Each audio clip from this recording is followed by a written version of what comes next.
Hello guys and welcome back to the channel. This is a quick walking video I made walking around Cantonment in Osu.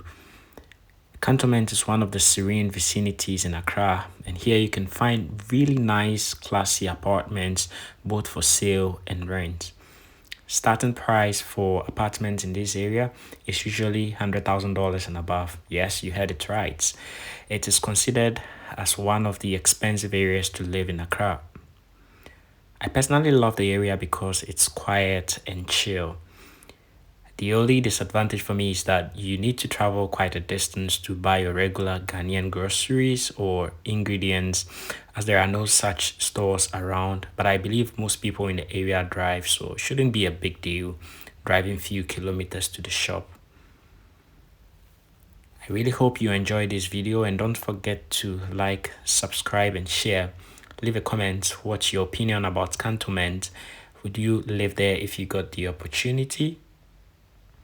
Enjoy.